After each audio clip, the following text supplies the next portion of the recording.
Hey, it's Jer. If you're listening to the show on the Stitcher podcast app, some changes are coming tomorrow. The Stitcher service is shutting down. I do not want you to miss an episode of Daily Detroit, but if you're going to stay with us, you're going to need a new podcast app. You can try Apple Podcasts, Spotify, or Overcast with an Apple iPhone, Pocket Casts, or Spotify on an Android. As to our favorite podcast app, now I use Overcast every day. It's free, it's simple, and I have found it to be reliable as my daily driver the last couple of years. Look, I was a Stitcher user for a long time, so I feel the pain. When it comes to Stitcher shutting down, it's them, not us.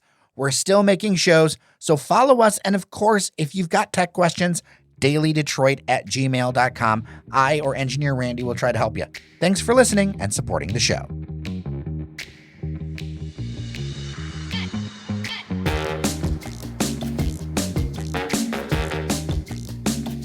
Hey everyone, and welcome to your Daily Detroit for Monday, August 28th, 2023. I know a lot of you have kids going back to school. Congratulations. So, Metro Detroit's bus service is kind of a mess right now, and we're going to talk about it. From not enough drivers to late performance to contract negotiations that in some cases kind of feel to me more like a he said, she said in a reality drama. Plus, there's expansion plans on the horizon that sound great, but it's not clear how they're going to get paid for. There's a lot to unpack, and there are so many Detroiters reliant on this transit system. To me, it's a core service that should just work, part of the agreement that we have between each other. It matters. So to help me do this, Aaron Mondry from Outlier Media joins me on the show. It's an interesting conversation. Thanks to our members, patreon.com/dailydetroit, who support us monthly, or buymeacoffee.com/dailydetroit if one-time support is more your jam. Local coverage requires local funding to succeed. Let's get started.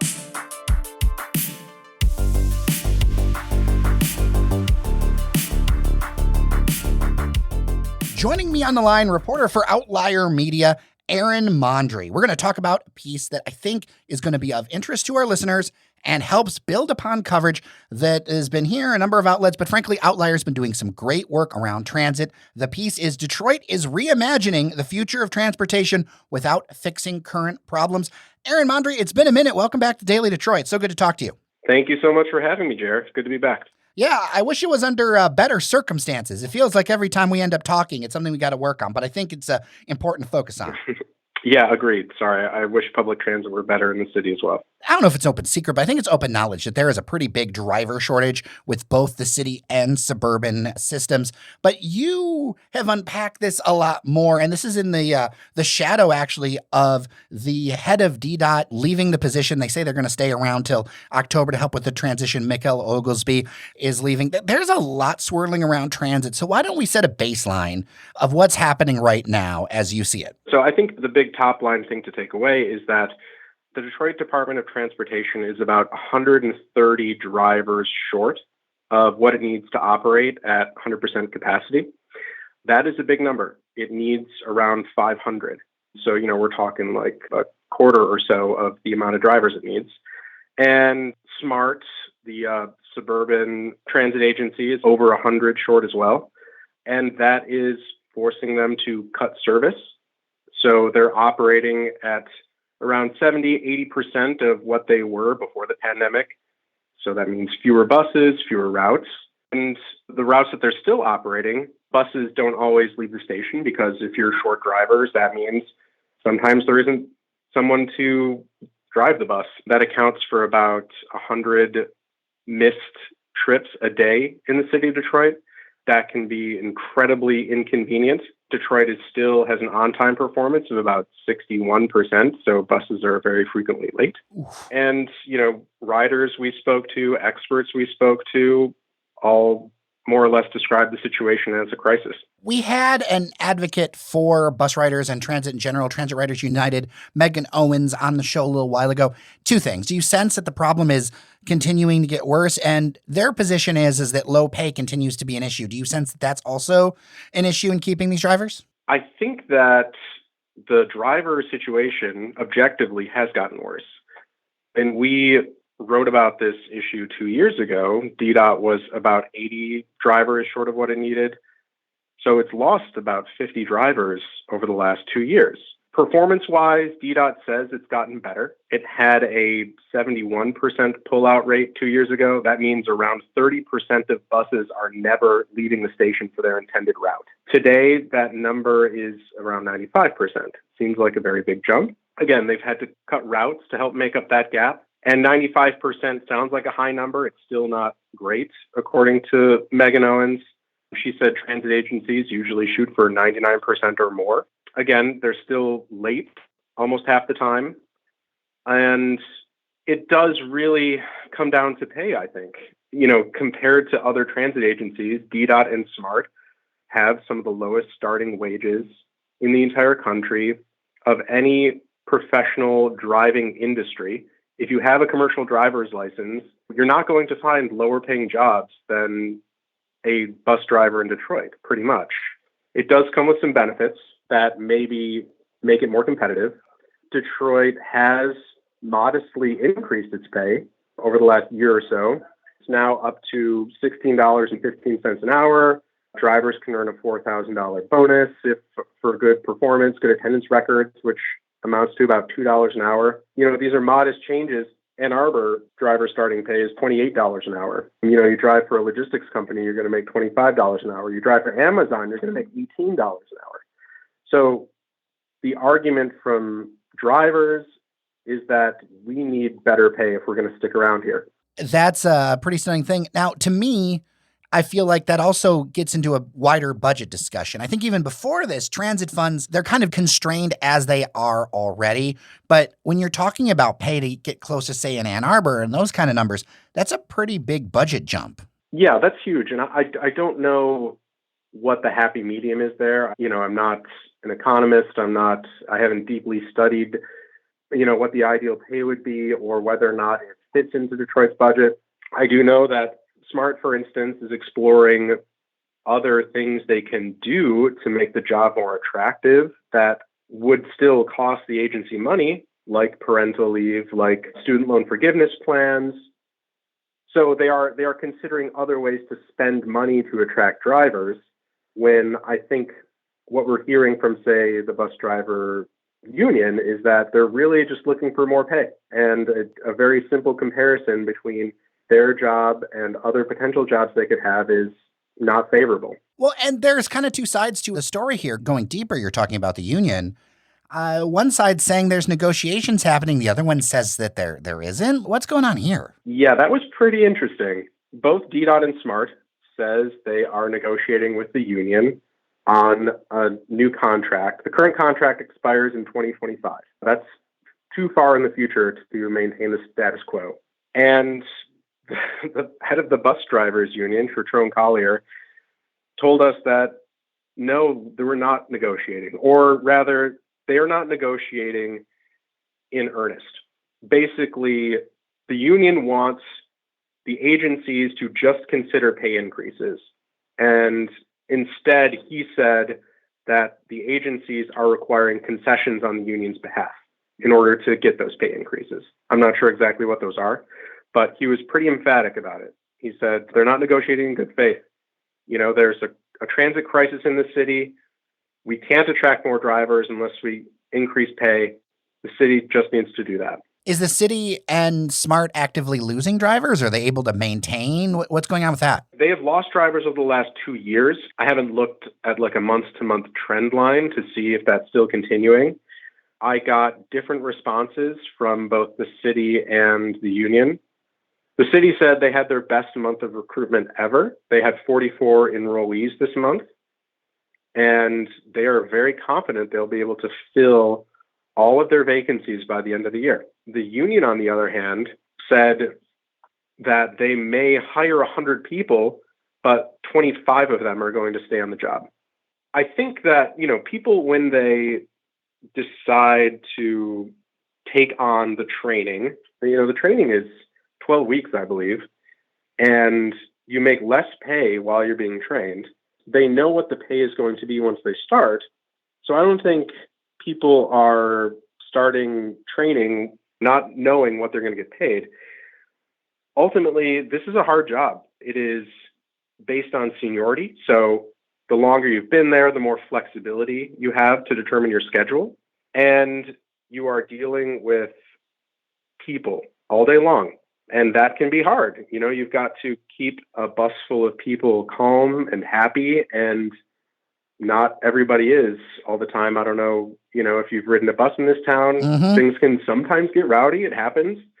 And that is stressful. And you're driving this big piece of machinery. That big piece of machinery doesn't always work. Like the most recent time I rode the bus up Woodward, it stopped every half mile and had to stop. And they had to restart the engine.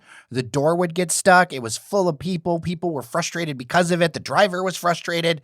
It's not a great melting pot of situations here. Totally. And I think, you could drive an Amazon truck, and I don't know how stressful that is necessarily, but I imagine it's less stressful. You're shipping things from A to B, getting out of the truck, and you just add in a more complicated piece of machinery and people, and I think people don't exactly know what they're getting into. And so it's hard to retain unless you have really good incentives to stay. Do you think, from where you're seeing, and we're going to get into some of the things looking forward, but do you think that either of these groups, the SMART, DDOT, or the unions, right now it feels like there's an impasse, and I don't hear a solution saying, hey, our priority is to get these things going. If in fact these back and forths, and obviously, this feels like a he said, she said situation with the union and the city, it doesn't bode well for the short-term situation of transit. No, it doesn't. The city and SMART are projecting confidence right now. SMART also told me they're going to have pay that is competitive with every other transit agency in the region by the time negotiations are done. SMART drivers, by the way, start at $19 an hour. So a tick above Detroit, still below most other driving jobs out there. And the union head is clearly unhappy. So like you said, there is a loggerheads here. There is a disconnect of some kind, and I really can't say how it's going to get resolved. It is interesting to me, the timing of the leaving of the DDOT director, Mikhail Oglesby. Now, in a press release, they said that, he had been planning to leave for 3 years, said that he was a Miami resident, which I thought was very interesting. When you're living in a city that's that far away compared to Detroit, I feel like that there's an inherent disconnect. That's just my own opinion. But I feel like there is definitely some sort of tension going on or something, but it feels like a very proud and strong face being put on by the city, which is pretty typical. Right, sure. That's more or less what you would expect them to do.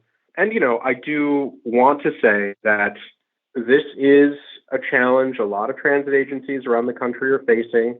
Around 70% transit agencies, when they were polled last year, said that driver shortages were affecting the service they could provide. The COVID pandemic had a huge effect on recruitment efforts. There were a couple of very high-profile cases of bus drivers getting sick and dying, and you were going to be surrounded by people as just a fact of the job. And I think people are reconsidering it because of AI as well, making it less attractive. Is my job going to get phased out by technology in the future? These problems are not entirely unique to Detroit. Detroit is not handling it as well as other places. Service has returned to a lot of these other transit agencies that were struggling, and they weren't struggling as much as Detroit was in the start either. And Oglesby oversaw a very challenging 3-year period.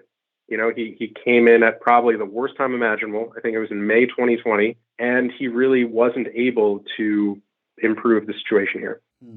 And there are a lot of outside forces pushing on this. All of this is happening in the shadow of an idea to what they say is to improve transit in Detroit, the city of Detroit. There's this idea to reimagine it, put in a form of bus rapid transit. Can we talk a little bit about that? Because I feel like there's a tension here between, well, can we do what we're doing now versus adding something that's expanding? And then I also think about the idea of, is it something where if this is a permanent situation, do we need to adjust the contract that we make with people and say we can only provide so much service? What are some of your thoughts on that and what's happening with that? So the plan that you're referring to is DDOT Reimagined. It's been in the works for a little while, and they unveiled a draft of it in April.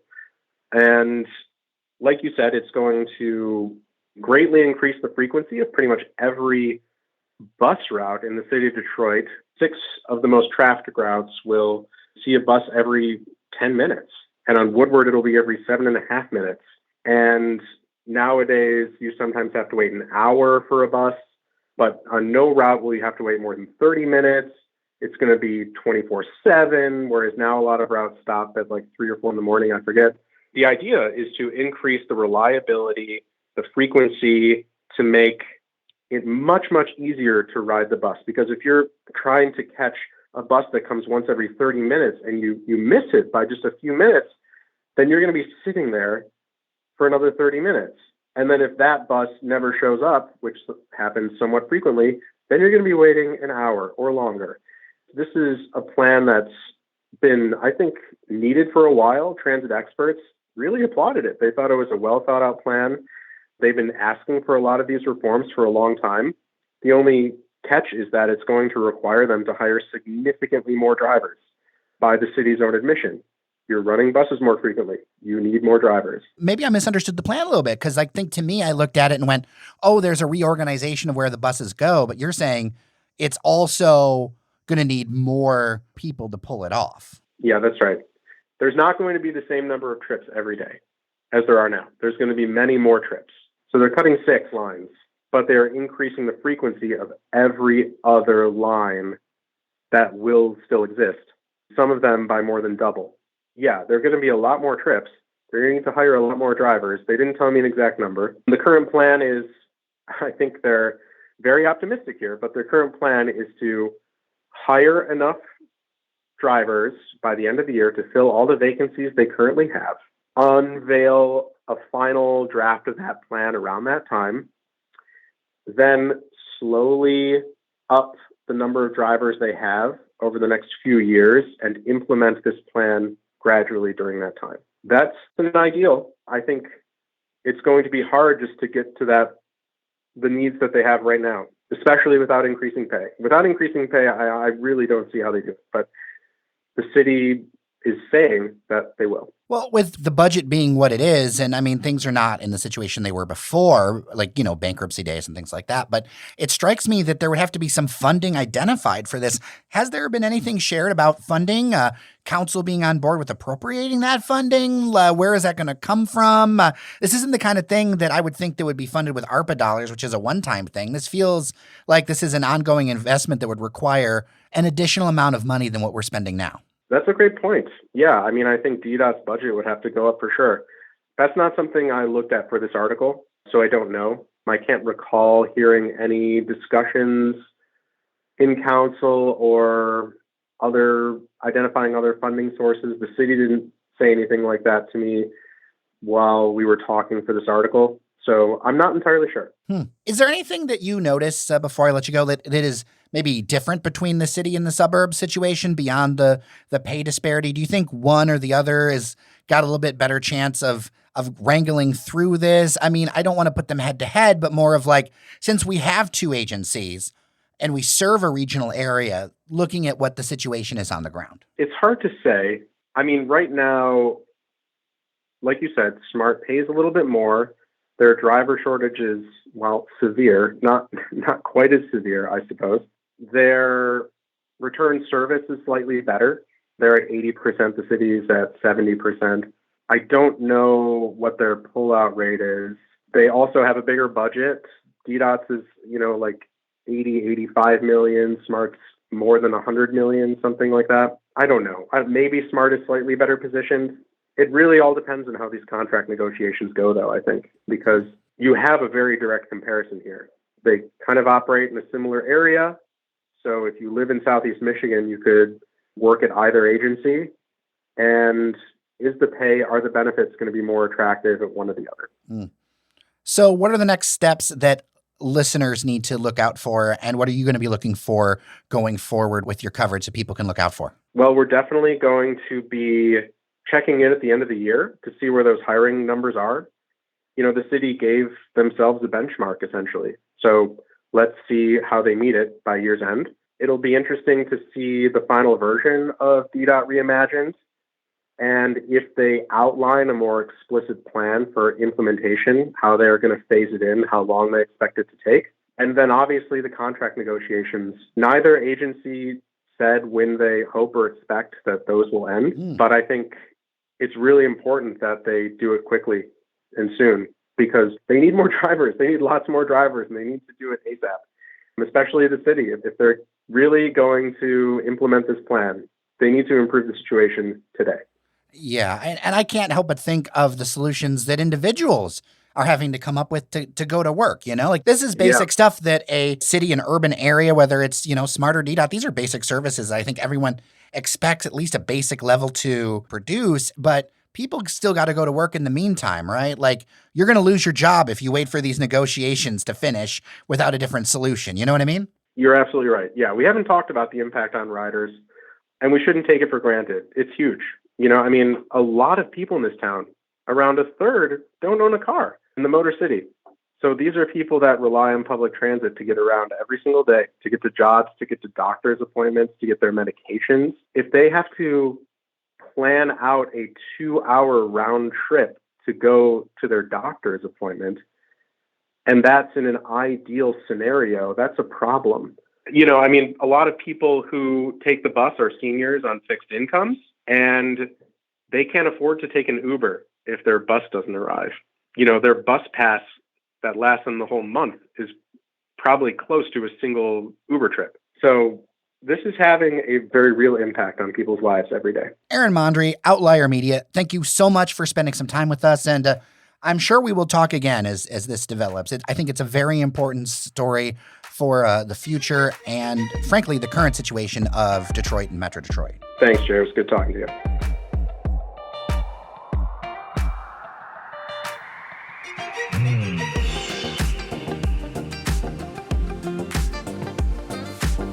And we are done for today. Feedback, as always, dailydetroit@gmail.com or 313-789-3211.